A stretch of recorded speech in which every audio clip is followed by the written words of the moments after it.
আপনারা অনেকে মনে করেন কওমি হেফাজতিরা যে হিজবুত তহিদের বিরুদ্ধে উঠে পড়ে লেগেছে, এর মূল কারণ হলো কওমিদের সাথে মনে হয় হিজবুত তহিদের কোনো আকীদাগত সমস্যা আছে, এই জন্যই তারা উঠে পড়ে হিজবুত তহিদের বিরোধিতা করছে।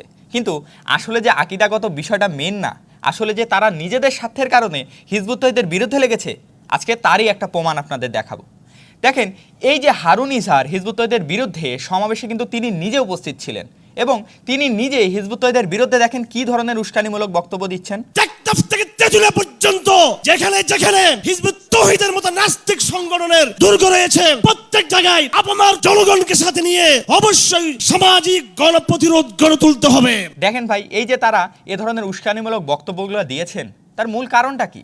মানে অবজেকশনের জায়গাগুলো আসলে কি? এই অবজেকশনের জায়গাগুলোর অন্যতম একটা কারণ হলো হিজবুত তহিদ হিন্দুদের রামকৃষ্ণকে নবী হতে পারে এ কথা বলেছেন। হিজবুত তহিদের প্রতিষ্ঠাতা এমামুজ্জামান ওনার বইতে কেন এ কথা লিখলেন? তাদের ভাষ্যমতে হিজবুত তহিদের এটা কুফরি আকীদা, এজন্যই হিজবুত তহিদের বিরুদ্ধে তারা নাকি নেমেছে। এমনকি তারা হাজার হাজার হ্যান্ডবিল বিতরণ করেছে যেখানে রামকৃষ্ণের এই বিষয়টি তারা উল্লেখ করেছেন।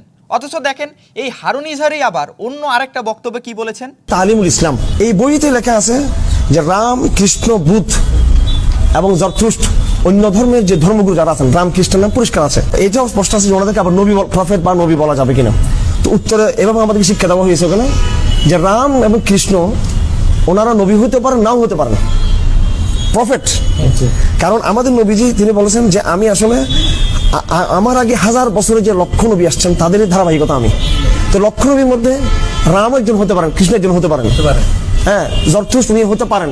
তার মানে আসল বিষয় কিন্তু আকীদাগত বিষয় না, আসল বিষয় হলো ওই যে হিজবুত তহিদ বলেছে দিনের বিনিময় নেওয়া যাবে না, হিজবুত তহিদ বলেছে ধর্ম ব্যবসা করা যাবে না। এখন এই ধর্ম ব্যবসার বিরুদ্ধে কেন কথা বলল, এটাই হচ্ছে তাদের আসল সমস্যা। এই জন্যই হিজবুত তহিদের বিরুদ্ধে তারা লাগছে, কিন্তু সমাবেশে তো আর এগুলো বলতে পারতেছে না। এটা বললে তো পাবলিকের মার খাইতে হবে, জুতার বাড়িও খাইতে হবে। অনেকে বলবেন আপনাদের ধর্ম ব্যবসা নষ্ট হয়ে যাবে, এই জন্য আপনারা হিজবুত তহিদের বিরুদ্ধে লাগছেন। এই জন্যই ওই সব জায়গায় তারা কি করতেছেন, রামকৃষ্ণ সহ এইসব অনেক ধরনের বিষয় আছে সেগুলো তারা নিয়ে আসতেছেন বারবার, যেগুলো তাদের নিজেদের মধ্যেই আছে।